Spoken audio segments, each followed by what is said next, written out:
विधानसभा निवडणुकीच्या प्रचाराचा आज शेवटचा दिवस आहे. सर्वच पक्ष प्रचाराचा फायनल टच देण्याचा प्रयत्न करत आहे. प्रचार सभा टाळून भेटीगाठी, चौकसभा अशा रीतीने मतदारापर्यंत पोहोचण्याचा प्रयत्न करत आहेत. तर बारामतीत अखेरच्या दिवशी लेटर पॉलिटिक्स सुरू झाल्याचं पाहायला मिळत आहे. यावेळी अजितदादाच आमचं ठरलंय अशा आशयाचं पत्र सध्या बारामतीत व्हायरल होत आहे. आदरणीय ताई यांना उद्देशून पत्र व्हायरल होत आहे. मात्र हे पत्र कोणी लिहिलं याची माहिती अद्याप मिळू शकलेली नाही. युगेंद्र पवार यांनी कोणती विकास कामे केली आहेत अशी विचारणा या पत्रातून करण्यात आली आहे. केवळ भावनिक राजकारण सुरू असण्याची टीका देखील या पत्रातून आलेली आहे. पत्रात नेमकं काय म्हटलंय आपण पाहूया. रामकृष्ण हरी. आदरणीय ताई, पत्र लिहिण्यास कारण की मी एक बारामतीकर बोलतोय. ताई समदे क्रायटेरिया बाजूला ठेवून युगेंद्रला इतक्या लवकर तिकीट देण्याची का हो केली घाई?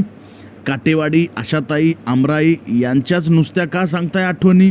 अहो, युगेंद्रने केलेल्या कामाची सांगा की हो कहाणी. आणताय नुसता पाहुण्याचा पूर आणि ताई विकासाचा मुद्दा ठेवताय दूर. आम्हाला साहेब आणि दादा दोन्ही हवेत बघा. आता या निवडणुकीत काय करायचं, कोणापाठी उभा राहायचं हा पडलेला प्रश्न आम्ही विठ्ठलालाच विचारला बघा. तो हसून म्हणाला, एकदा साहेबांकडे बघून ताईला निवडून दिलं ते पुरे.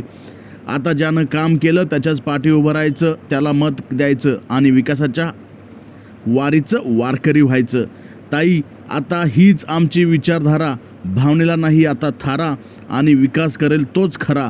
म्हणून यावेळी अजितदादाच असं आमचं ठरलंय आणि ताई अख्ख्या महाराष्ट्राला हे कळलंय अशा आशयाचं पत्र व्हायरल होताना सध्या पुण्यात दिसत आहे.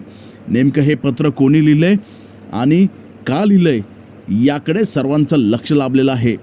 आता यावरती आदरणीय सुप्रियाताई काय रिप्लाय देतील किंवा काय याच्यावरती प्रतिक्रिया व्यक्त करतील याकडे आमचं लक्ष राहील.